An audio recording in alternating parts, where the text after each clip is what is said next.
This is Atlanta International Airport, the busiest airport in the world. This is Shanghai Pudong International Airport, China's busiest airport by passenger volume. And now, take a look at London Heathrow, Europe's busiest airport by passenger numbers. But did you notice something strange? While both Atlanta and Shanghai operate with 5 active runways, Heathrow has only 2. And the problem is, for almost 2 decades, those 2 runways have been operating at full capacity, leaving virtually no room to handle delays, bad weather, or growing passenger demand. As more people pass through Heathrow than ever before, the airport is inching dangerously close to its breaking point. And if it fails to keep up, there is a real risk of losing the crown as Europe's busiest airport within a decade, with serious consequences for the entire British economy. Third runway at Heathrow would unlock further growth and make the UK more open and more connected. Heathrow is the only option which will deliver the economic future this country needs. And it is not as though Heathrow does not want to expand. In fact, the plan for a 3rd runway was first proposed back in 2003. But for the past 20 years, the project has been mired in controversy over environmental concerns, The serious concerns all of us have, including the international world. It's a disastrous project which will be bad for the economy. political fistfights, It's been going on for too long now, 40 years. There's a good reason why it hasn't happened. It ain't gonna happen. and fierce opposition from surrounding communities whose villages would be wiped off the map entirely. When the project finally received formal approval last year, the mayor of London threatened to take the government to court. And even if that hurdle is cleared, the engineering reality is daunting. Building a new runway in the middle of a live operating airport, hemmed in by one of Europe's busiest motorways, will be one of the most complex construction challenges in British history. So, with Britain's aviation future hanging in the balance, will this runway ever be built? And more importantly, can this $65 billion gamble save the UK from an aviation crisis it has spent 20 years creating? To understand how we got here, we need to go back to the very beginning. This is what Heathrow looked like in 1819. It was a small wayside hamlet in the ancient parish of Harmondsworth, where life revolved around farming and the rhythm of the English countryside. Then, in 1930, Sir Richard Ferry, a prominent British aircraft manufacturer and engineer, paid the local vicar £15,000 for a plot of land just southeast of the hamlet to build an aerodrome for assembling and testing aircraft. But when the Second World War broke out, the British government seized the Great West Aerodrome, evicted the residents of Heathrow, and laid down multiple runways for a new Royal Air Force base. Before the base could become operational, however, the war ended, and rather than handing the land back, the government repurposed it as London's new public airport, opening it to civilian traffic in 1946. In the years that followed, London Airport underwent rapid expansion to meet surging demand for commercial air travel. By 1961, a new terminal had been built to handle long-haul flights, and in 1966, it was officially renamed Heathrow to distinguish it from London's other airports. Today, Heathrow handles over 80 million passengers a year, connecting over 200 destinations across 84 countries. And most of these passengers aren't even visiting the UK. It's a hub airport, a stopover on the way to somewhere else. But the problem is, its 2 runways have been operating at full capacity for nearly 2 decades, handling almost 1,300 flights every single day. And by 2050, the demand for all of London's airports combined could reach 400 million passengers per year, more than double today's numbers. So, when the plan for a 3rd runway was put forward in 2003, it should have been a straightforward decision. Instead, it immediately ran into roadblocks. Since then, the plan has been approved and then completely scrapped 3 times, largely due to ongoing protests and legal challenges. And when you look at Heathrow on a satellite map, the reason becomes clear because its biggest problem is one it cannot change: its location. Take a look at a few other major airports across Europe: Paris Charles de Gaulle, Amsterdam Schiphol, and Frankfurt Airport.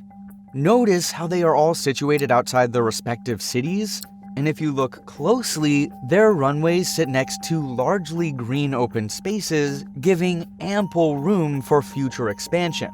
Heathrow, on the other hand, is engulfed on all sides by residential areas. Homes, schools, and entire communities press right up against the airport boundary.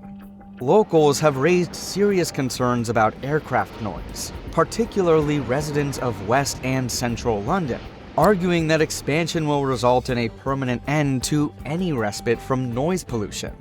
And this constant noise exposure has been linked to reduced sleep, increased stress levels, and a higher risk of heart problems. But that is not the only issue. The M25 motorway, which runs directly along the western edge of Heathrow, is one of the busiest stretches of road in all of Europe.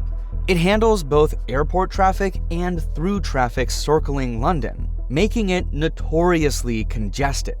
This is precisely why the expansion plan is such a massive engineering hurdle. It calls for the motorway to be shifted 150 meters to the west, lowered, and placed inside a tunnel beneath the new runway. That would mean widespread disruption for the M25 and West London as a whole.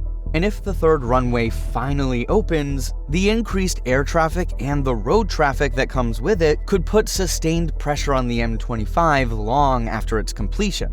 On top of all of this, there were also concerns that any expansion at Heathrow would contradict the UK's strict climate change policies and its obligations under the 2015 Paris Agreement. So, to counter this, the then Mayor of London, Boris Johnson, a staunch critic of any expansion at Heathrow, came up with an entirely different proposal. I will join you, I will lie down with you in front of those bulldozers. He suggested building an entirely new airport on reclaimed land in the Thames estuary, quickly nicknamed by Londoners as Boris Island. The design focused on avoiding many of the problems that traditional land-based airports face. For example, there would be no need for aircraft to fly over densely populated areas of London, which is one of the biggest complaints about Heathrow. Instead, takeoffs and landings would all be over water, allowing for 24-hour operation. Pretty similar to Japan's Kansai International Airport, which sits on its own artificial island in Osaka Bay. But if you know anything about Kansai, it's been sinking since its 1994 opening due to the compression of seabed clay beneath the island. In fact, the airport has sunk a massive 38 feet, far exceeding initial predictions, and requires continuous, costly maintenance to raise seawalls and prevent flooding.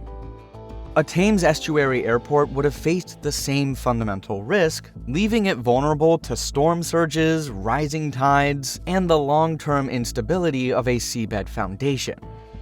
The location raised other concerns too.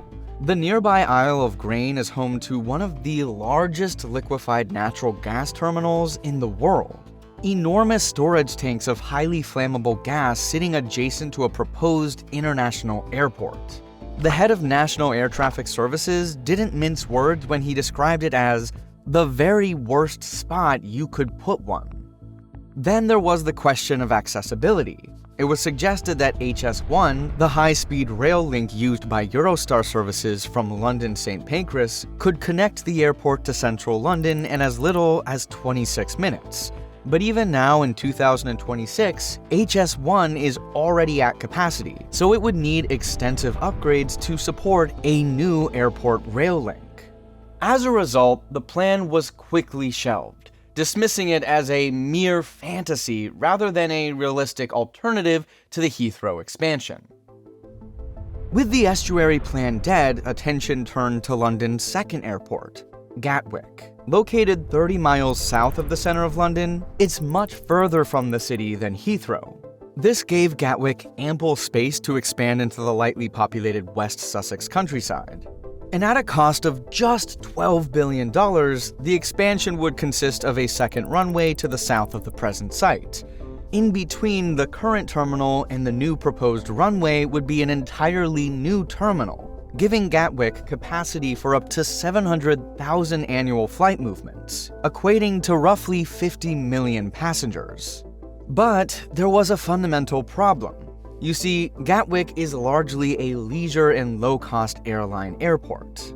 And while it did offer long-haul services from carriers like Emirates and British Airways, most of these routes were overwhelmingly point-to-point. This meant that passengers flying through Gatwick were typically visiting or leaving the UK, compared to 33% of passengers at Heathrow who used it as a transit hub. On top of that, one important factor this plan missed was that the area immediately south of Gatwick sits on a floodplain, and the proposed plan didn't account for it at all. So while Gatwick was cheaper and faced fewer environmental hurdles, Heathrow's status as a hub airport was considered more critical for global trade, ultimately justifying the complex, expensive, and higher impact expansion. Yet, in another blow to the project in 2020, the UK Court of Appeals ruled that the government's approval of the Heathrow runway was illegal, on the ground that it had failed to account for the UK's obligations under the 2015 Paris Agreement, which called for limiting the increase in global temperatures to 1.5 degrees Celsius. But finally, in January 2025, 22 years after the first proposal, Chancellor Rachel Reeves officially approved the project, stating that expanding Heathrow was necessary to strengthen the UK economy, and that failure to do so would carry a serious economic cost.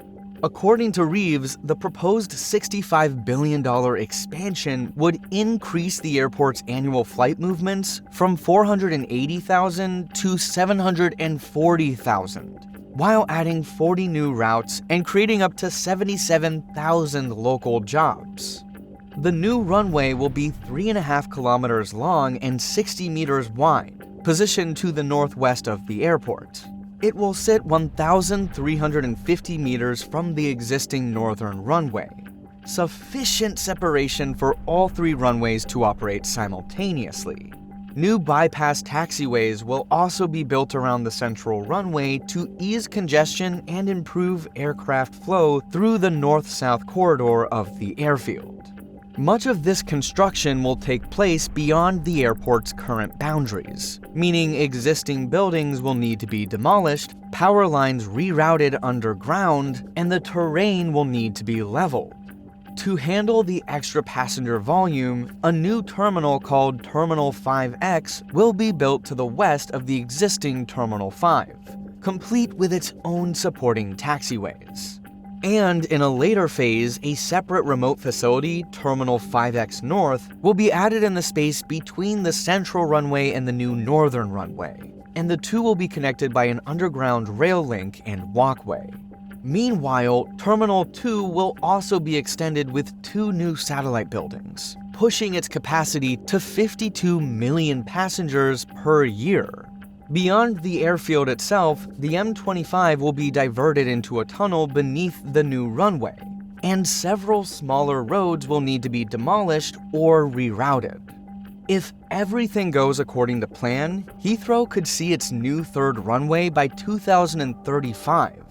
with passenger numbers climbing to 130 million per year by the end of the decade, roughly a 60% increase from today. But things don't seem to be going according to plan, because soon after the government announced its approval for the project, Sadiq Khan, the mayor of London, said that he had consulted his lawyers and would challenge any form of expansion at Heathrow. And according to the BBC, a government source acknowledged there was some awkwardness around the mayor's involvement in potential legal battles against government-backed plans. But the source said the move was neither surprising nor concerning because, in their own words, Sadiq probably won't be mayor of London by the time this comes to pass. So, what do you guys think? Will the third runway finally be built, or is Heathrow destined for yet another delay? Let me know your thoughts in the comments, and if you enjoyed the video, a like and subscribe would be greatly appreciated.